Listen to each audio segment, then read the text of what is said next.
Hello दोस्तों, आप सभी का स्वागत है हमारे यूट्यूब चैनल पे। दोस्तों, आज हम लोग जो टॉपिक लेके आए हैं वह गणतंत्र दिवस 2025 पे जो प्रश्न बन सकते हैं इससे संबंधित वह सभी प्रश्न हम लोग इसमें करेंगे।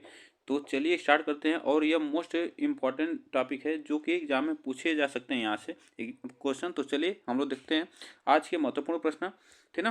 तो आज का महत्वपूर्ण प्रश्न देखिए, 26 जनवरी 2025 को गणतंत्र दिवस की कौन से वर्षगांठ मनाई गई। तो आपको यहाँ पे बताना है गणतंत्र दिवस का कौन सा वर्षगांठ मनाया गया है अभी। तो यह याद रखिएगा, यह कौन सा वर्षगांठ मनाया गया। तो यह 76वां वर्षगांठ मनाया गया है। यह भी बात याद रखिएगा, यह इस बार 76वां वर्षगांठ मनाई गई है। चलिए आगे चलते हैं नेक्स्ट क्वेश्चन पे। गणतंत्र दिवस मनाने का कारण क्या है। गणतंत्र दिवस मनाने का कारण क्या है, तो इसको याद रखिएगा। इस दिन जो संविधान लागू हुआ था 26 जनवरी 1950 को, ठीक ना। 1950 को संविधान लागू हुआ था। इसी रूप में यहाँ पे गणतंत्र दिवस के इसी रूप में मनाया जाता है। आगे चलते हैं नेक्स्ट क्वेश्चन पे। देखिए 26 जनवरी 2025 गणतंत्र दिवस पर मुख्य अतिथि कौन रहे। तो इसको आपको बताना है 26 जनवरी 2025 गणतंत्र दिवस पर मुख्य अतिथि कौन रहे हैं। तो याद रखिएगा प्रोबोवो सुबियांतो, जो कि इंडोनेशिया के राष्ट्रपति हैं, ठीक ना। इंडोनेशिया की राष्ट्रपति हैं। अगर इंडोनेशिया की बात की जाए तो इंडोनेशिया की राजधानी जकार्ता है, ठीक ना। जकार्ता यहाँ की राजधानी है, ठीक। इसको याद रखिएगा, यहाँ से प्रश्न पूछे जा सकते हैं। चलिए आगे चलते हैं नेक्स्ट क्वेश्चन पे। गणतंत्र दिवस 2025 की थीम क्या है। गणतंत्र दिवस 2025 की थीम आपको बताना है। इसमें याद रखिएगा स्वर्णिम भारत और विरासत और प्रगति जो है गणतंत्र दिवस 2025 की थीम है। आगे चलते हैं नेक्स्ट क्वेश्चन पे। देखिए नेक्स्ट क्वेश्चन पे देखिए, गणतंत्र दिवस परेड में भाग लेने वाले सर्वोच्च रैंक वाले सैन्य अधिकारी कौन है। तो सर्वोच्च रैंक वाले सैन्य अधिकारी कौन है जो कि गणतंत्र दिवस परेड में भाग लेंगे, वह है chief of defence staff, CDS जो है। इनका नाम क्या है, तो इनके बारे में थोड़ा सा जान लेते हैं। देखिए यह भारतीय सेना के, यहाँ पे भारतीय सेना के retired lieutenant general Anil Chauhan देश के दूसरे सीडीएस बने हैं। यह आप याद रखिए, यह दूसरे देश के सीडीएस हैं। इससे पहले कौन थे, तो यह जनरल बिपिन रावत, जो कि इनकी हेलीकॉप्टर क्रैश में निधन हो गया। और यह जो अनिल चौहान है यह 28 सितंबर 2022 को सीडीएस के रूप में नियुक्त हुए। तो ये भी बात याद रखिएगा। आगे चलते हैं। बीटिंग रिट्रीट समारोह क्या है। तो बीटिंग रिट्रीट समारोह का क्या महत्व है, इसको याद रखना है। यह प्रश्न पूछा जाएगा तो यह याद रखेगा, यह जो है यह एक गणतंत्र दिवस समारोह के अंत का प्रतीक है। इसको याद रखिएगा, जो गणतंत्र दिवस समारोह के अंत का प्रतीक है, इसको याद रखिएगा। आगे चलते हैं नेक्स्ट क्वेश्चन पे। केंद्र सरकार ने 24 जनवरी की जगह अब किस दिन से गणतंत्र दिवस समारोह को शुरू करने का फैसला किया गया है।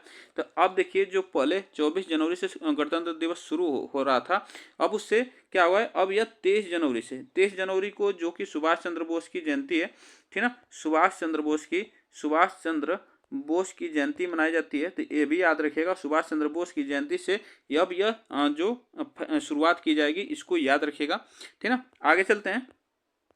गणतंत्र दिवस परेड 2025 कहाँ पर हुई। तो गणतंत्र दिवस परेड 2025 यह कहाँ पे हुई है, तो याद रखिएगा यह परेड हुई है कर्तव्य पथ पे यह परेड हुई है। इसको याद रखिएगा। अगर पूछा जाए कि कर्तव्य पथ का पुराना नाम क्या था, तो इसका नाम था राजपथ, ठीक ना। और पहले जो परेड हुआ था 1955 में यहाँ पे आयोजित हुआ था कर्तव्य पथ पे परेड। इसको याद रखेगा, पूछा जाएगा कि सबसे पहले बार यहाँ पे परेड कब हुआ था, तो 1955 में हुआ था। आगे चलते हैं।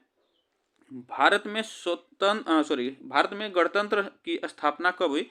तो भारत में गणतंत्र की स्थापना कब हुई है, यह आपको बताना है। इसमें याद रखेगा, यह गणतंत्र की स्थापना जो हुई वह 26 जनवरी 1950 से हुई है। 26 जनवरी 1950 से, यह याद रखिएगा 1950 से गणतंत्र दिवस मनाया जाता है।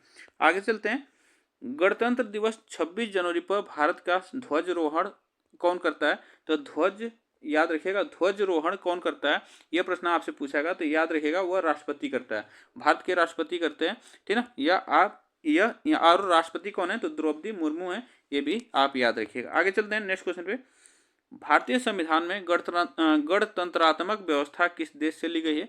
तो भारतीय संविधान में गणतंत्रात्मक व्यवस्था वह किस देश से ली गई है, तो यह याद रखिएगा फ्रांस के देश से ली गई है। नेक्स्ट क्वेश्चन पे, पहला गणतंत्र दिवस कब मनाया गया। पहला गणतंत्र दिवस कब मनाया गया था, यह आपको बताना है। पहला गणतंत्र दिवस यह कब मनाया गया था, तो याद रखिएगा 26 जनवरी 1950, 26 जनवरी 1950 से। आगे चलते हैं नेक्स्ट क्वेश्चन पे।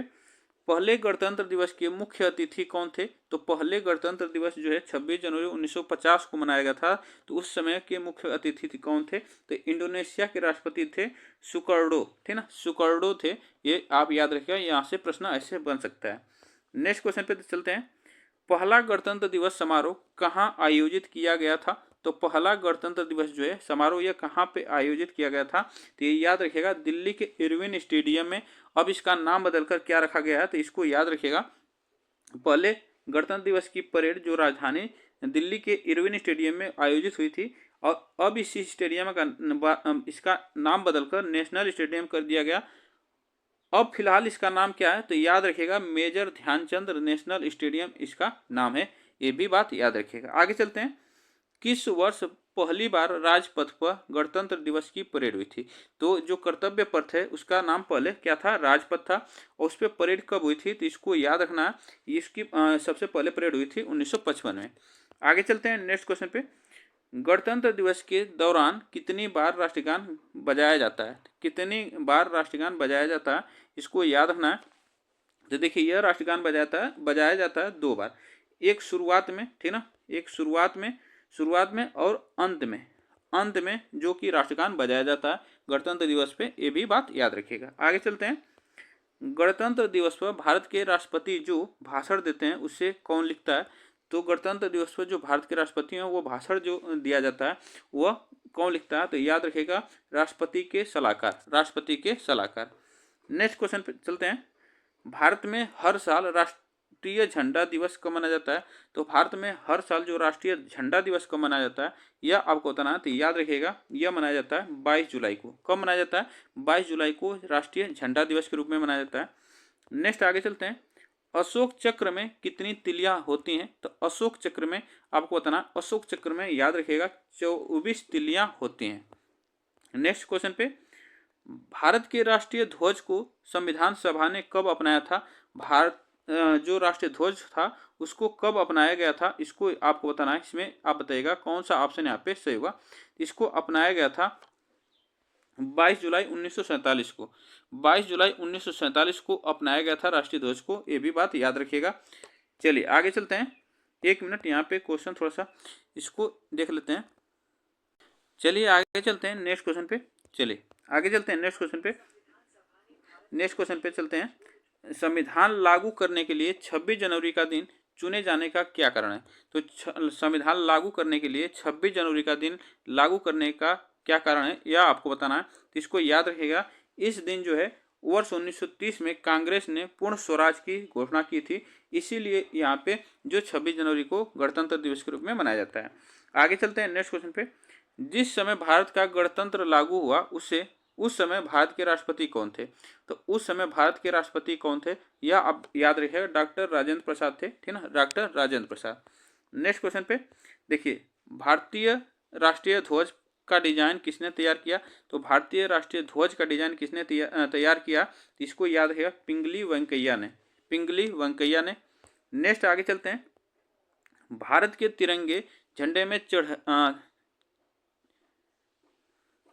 चरखे यहाँ पे होगा, ठीक ना, यहाँ पे चरखे होगा, चरखे की जगह चक्र कब अस्तित्व में आया था, यहाँ पे चरखे होगा। चरखे की जगह पहले क्या हुआ करता था, जो झंडा था तिरंगा उसमें चरखा हुआ करता था, अब चरखे की जगह चक्र उसमें कब अस्तित्व में लाया गया था, तो यह बातें याद रखिएगा। वह 22 जुलाई 1947 को, 22 जुलाई 1947 को यह अस्तित्व में लाया गया था। आगे चलते हैं नेक्स्ट क्वेश्चन पे। भारत के राष्ट्रीय ध्वज को बने चक्र को कहाँ से लिया गया है, तो जो भारतीय राष्ट्रीय ध्वज है हमारा उसमें बने चक्र जो है उसको कहाँ से लिया गया है यह आपको बताना है, तो इसको लिया गया है सारनाथ अशोक स्तंभ से, सारनाथ अशोक स्तंभ से लिया गया है। नेक्स्ट क्वेश्चन चलते हैं। सुप्रीम कोर्ट ने किस अनुच्छेद के तहत ध्वज फहराने के अधिकार को मौलिक अधिकार के रूप में घोषित किया है, तो इसको बताना है, तो इसको याद रखें अनुच्छेद 19A के तहत मौलिक अधिकार के रूप में घोषित किया है। नेक्स्ट आगे चलते हैं। देखिए भारत की राष्ट्रगान जो है जन गण मन के रचयिता कौन है? भारत के राष्ट्रगान जन गण मन के रचयिता कौन है? तो इसको याद रखिएगा, रविंद्रनाथ टैगोर, रविंद्रनाथ टैगोर। नेक्स्ट आगे चलते हैं, इसके बारे में थोड़ा सा जान लेते हैं। देखिए 27 दिसंबर 1911 को पहली बार कोलकाता में भारतीय राष्ट्रीय कांग्रेस के अधिवेशन में राष्ट्रीय गान को जनगण मन को सार्वजनिक रूप से मंच पर गाया गया था। यह बातें याद रखिएगा। यह कब गाया गया था? 27 दिसंबर 1911 को गाया गया था भारतीय राष्ट्रीय कांग्रेस के अधिवेशन में। यह कहाँ पे? कोलकाता में गाया गया था। ये भी बात याद रखिएगा। आगे चलते हैं। भारत का राष्ट्रीय गीत वंदे मातरम के रचयिता कौन है? भारत के राष्ट्रीय गीत वंदे मातरम के रचयिता आपको बताना है। तो वंदे मातरम के रचयिता कौन है? तो इसको याद है, बंकिम चंद्र चटर्जी, ठीक ना, बंकिम चंद्र चटर्जी। चलिए इसके बारे में थोड़ा सा जान लेते हैं।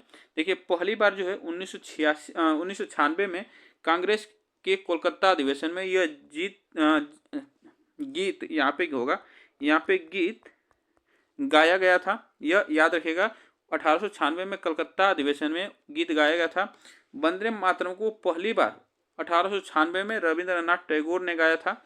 भारत का राष्ट्रीय गीत जो है वंदे मातरम 1882 में प्रकाशित आनंद मठ से लिया गया है। ये भी बात याद रखेगा। चलिए आगे चलते हैं नेक्स्ट क्वेश्चन पे। गणतंत्र दिवस पर परेड के दौरान सैन्य सलामी कौन लेता है? तो सैन्य सलामी कौन लेता है? तो याद रखिएगा, भारत के राष्ट्रपति, भारत के राष्ट्रपति जो कि सैन्य सलामी लेता है। नेक्स्ट क्वेश्चन पे, गणतंत्र दिवस परेड की शुरुआत कहाँ से शुरू होती है? तो गणतंत्र दिवस परेड की शुरुआत कहाँ से होती है? जिसको याद रखिएगा, राष्ट्रपति भवन से, ठीक है ना, राष्ट्रपति भवन से इसकी शुरुआत होती है। ये भी आप याद रखिएगा। नेक्स्ट आगे चलते हैं। स्वतंत्र भारत की पहली महिला मंत्री कौन थी? स्वतंत्र भारत की पहली महिला मंत्री कौन थी? तो वह राजकुमारी अमृत कौर, अमृत कौर जो थी, राजकुमारी अमृत कौर थी। यह स्वतंत्र भारत की पहली महिला मंत्री थी। आगे चलते हैं। गणतंत्र दिवस पर राष्ट्रपति को कितनी तोपों की सलामी दी जाती है? तो गणतंत्र दिवस पर राष्ट्रपति को कितनी तोपों की सलामी दी जाती है? तो 21 तोपों की सलामी दी जाती है। यह आप याद रखिएगा। नेक्स्ट क्वेश्चन पे चलते हैं। दिल्ली में राजपथ के किनारे कौन सी नदी बहती है? दिल्ली में राजपथ के किनारे कौन सी नदी बहती है? तो यह आप याद रखिएगा, वह जमुना नदी, ठीक है, जमुना नदी बहती है। आगे चलते हैं नेक्स्ट क्वेश्चन पे। जय हिंद शब्द का क्या अर्थ है? जय हिंद शब्द का अर्थ आपको बताना है। जय हिंद शब्द का अर्थ क्या होता है? तो भारत की विजय, ठीक ना, भारत की विजय, इसका अर्थ होता है। नेक्स्ट क्वेश्चन पे चलते हैं। भारतीय झंडे में सफेद रंग का क्या अर्थ है? भारतीय झंडे में सफेद रंग का क्या अर्थ है? इसको याद है, वह शांति और सत्य का प्रतीक है, शांति और सत्य का प्रतीक है। नेक्स्ट क्वेश्चन पे, भारत के पहले राष्ट्रपति कौन थे? भारत के पहले राष्ट्रपति कौन थे? तो इसको याद है, यह पहले राष्ट्रपति थे राजेंद्र प्रसाद, थे ना, डॉक्टर राजेंद्र प्रसाद थे भारत के पहले राष्ट्रपति। नेक्स्ट क्वेश्चन पे चलते हैं। भारत में संविधान लागू होने से पूर्व किस अधिनियम के तहत शासन चल रहा था? इसको याद रखना। तो यह अधिनियम था भारत सरकार अधिनियम 1935। भारत सरकार अधिनियम जो था 1935 के तहत शासन चल रहा था भारत में, इसको याद रखना। भारतीय संविधान सभा द्वारा संविधान को कब अपनाया गया? तो कब अपनाया गया इसको बताना है। तो इसको याद है, यह 26 जनवरी 1949 को अपनाया गया था। और इसे लागू कब हुआ था? ये भी बात याद रखिएगा, यह लागू हुआ था 26 जनवरी 1950 को। आगे चलते हैं नेक्स्ट क्वेश्चन पे। निम्न में से किस स्वतंत्रता सेनानी के जन्म दिवस पर राष्ट्रीय अवकाश घोषित है?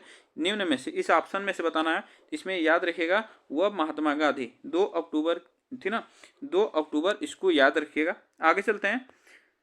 संविधान के निर्माण हेतु कितनी समितियां बनाई गई थी? संविधान के निर्माण हेतु कितनी समितियां बनाई गई थी? तो यह याद रखिएगा, 22 समितियां बनाई गई थी संविधान के निर्माण हेतु। नेक्स्ट क्वेश्चन पे चलते हैं। संविधान के निर्माण हेतु बनाई गई 22 समितियों में से कौन सी समिति प्रमुख थी? कौन सी समिति प्रमुख थी? इसको याद रखें, प्रारूप समिति थी ना, प्रारूप समिति। और इसके अध्यक्ष थे कौन? डॉक्टर भीमराव अंबेडकर। आगे चलते हैं नेक्स्ट क्वेश्चन पे। जिस दिन संविधान अपनाया गया था वह दिन किस रूप में मनाया जाता है? तो इसको याद रखना है, वह दिन मनाया जाता है किस रूप में? तो वह संविधान दिवस के रूप में मनाया जाता है। तो जिस दिन अपनाया गया था 26 नवंबर को, ठीक ना, नवंबर को, इसको याद है, 26 नवंबर को 1949 को अपनाया गया था संविधान। उस दिन को क्या कहा जाता है? संविधान दिवस के रूप में मनाया जाता है। और अगर पूछा जाए कि 26 नवंबर को और कौन सा दिवस मनाया जाता है, तो इसको याद है, विधि दिवस मनाया जाता है, विधि दिवस के रूप में मनाया जाता है, विधि दिवस के रूप में मनाया जाता है। आगे चलते हैं नेक्स्ट क्वेश्चन पे। तुम मुझे खून दो मैं तुम्हें आज़ादी दूंगा का नारा किसने दिया था? तुम मुझे खून दो मैं तुम्हें आज़ादी दूंगा, तो ये कहा था सुभाष चंद्र बोस ने। यह सुभाष चंद्र बोस ने कहा था। आगे चलते हैं। इंकलाब जिंदाबाद का नारा किसने दिया था? इंकलाब जिंदाबाद का नारा किसने दिया था? तो यह भगत सिंह ने इंकलाब जिंदाबाद का नारा दिया था। आगे चलते हैं। अशोक स्तंभ में 3 सिंह, जो 3 शेर हैं अशोक स्तंभ में, वह क्या दर्शाते हैं? तो इसको याद रखिएगा, वह दर्शाते क्या हैं? तो वह शक्ति, साहस और आत्मविश्वास को दर्शाते हैं। तो इसमें ऑप्शन जो सही होगा डी ऑप्शन यहाँ पे सही होगा। तो आज के लिए बस हम लोग इतने 45 प्रश्न हम लोग देखे। आप बताइएगा ये प्रश्न कैसे लगे। वीडियो को एक बार लाइक शेयर जरूर कर दीजिएगा। तब तक के लिए थैंक यू सो मच आप सभी को।